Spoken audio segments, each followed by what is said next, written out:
Eoin Morgan has given a few masterclasses this summer. There was his century against South Africa at Headingley, his 87 against Australia at Edgbaston, and his 75 against Bangladesh at the Oval. Then there was the hour he spent at Aldersley Leisure Centre in Wolverhampton. You may have missed that one. It was during the finals of Chance to Shine's street cricket competition, when the kids were taking a break from whacking tape balls around the indoor gym.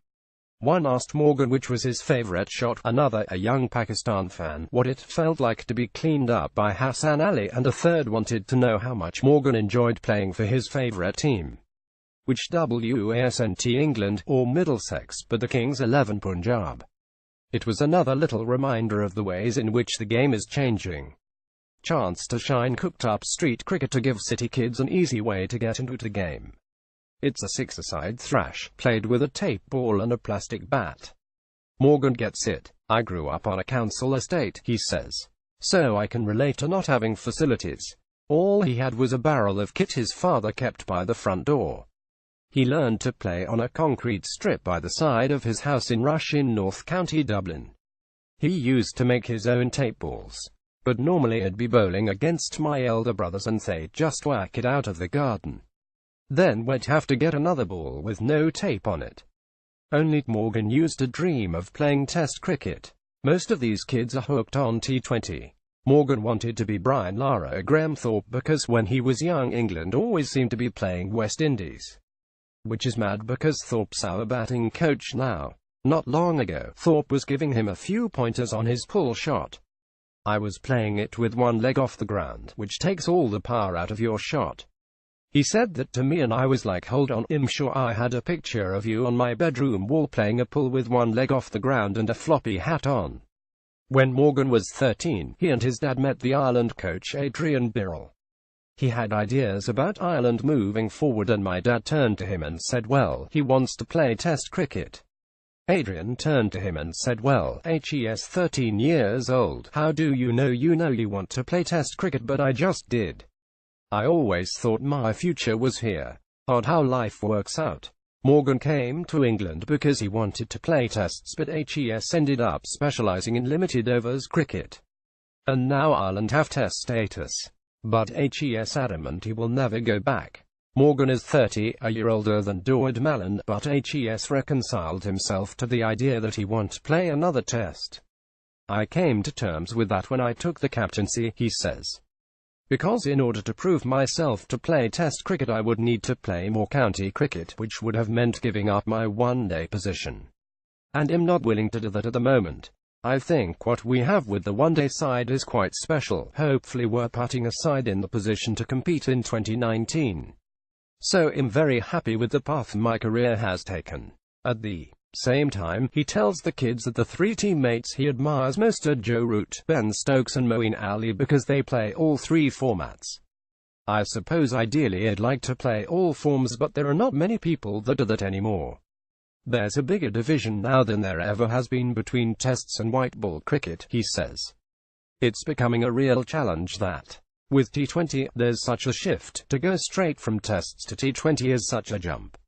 So what does Morgan, a pioneer of modern cricket, make of the shibboleth that Test cricket is the pinnacle of the game? The City T20 competition is going to have a huge impact on our game. It's hard for me to say, he admits. I've changed my view in the last year or so. Before, we said Test cricket is the best form of the game. But everybody is gearing towards 2020 cricket. Morgan has been around. He knows better than most what some of the players in the IPL and the Big Bash think about Test cricket. How do you get people to engage with, say, Test matches between South Africa and the West Indies or Pakistan v New Zealand? How do you make those series relevant? I don't have the answer. I just know that something needs to be done. There has to be a shift. The divide will become bigger and one form will take over. And I don't see Tests taking over. Morgan is surprised that the swing towards T20 has not started already in England. He says the players he is with at Middlesex have not made the switch yet. But we're at a county which does prioritise red ball cricket. And our young guys coming through, Stevie Eskenazi, Nick Gubbins, George Scott, the priority is still to play Test cricket. Which is interesting because I thought the shift would have been made by now. But Morgan has no doubt it is coming. The impact of T20 cricket, its influence around the world, that's already happened. We're way behind it in England. But when it comes it shouldn't come as a shock.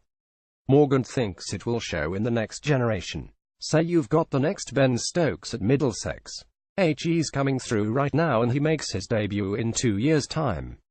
The question for him is yes, he wants to play Test cricket, but there are only 11 players in the team and Ben Stokes is still around, and then this young kid gets offered a lot of money, life-changing money, to go and do something else.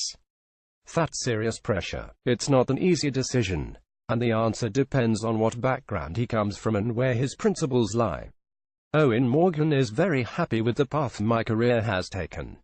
Photograph Rafiq Makbul. A lot of young players around the world are in that position already. That's where the future problem lies. It's already happening in the West Indies and in other countries that don't prioritize Test cricket. England still draw crowds for Test matches, but that will not make them immune. We will get guys who come along and say they only want to play T20 cricket. We will lose international players because they feel they have a limited amount of time and they want to make the most of the careers, or because the priorities lie elsewhere, because it's not about playing for England, it's about making money. That's already happening around the rest of the world. The England and Wales Cricket Board has 3 years before it launches its new city-based competition T20, and Morgan says it will need to spend a lot of the time preparing for the impact it will have on Test cricket. The key question, he says, is how you grab the people who are being engaged by T20 and introduce them to Test cricket, filtering them through at a lower level. Which brings us back to Chance to Shine's street cricket. Sunil Narine comes from tape ball. That's where he learned all his tricks, and now his fingers are so strong from squeezing the tennis ball to get spin on it, Morgan says. In the next 5 years you will see a Sunil Narine playing for England, or a guy with a Lashath Malinga action because they played tape ball cricket. That's the beauty of it. It's instant, it's fast, there's no barriers, everyone can play it.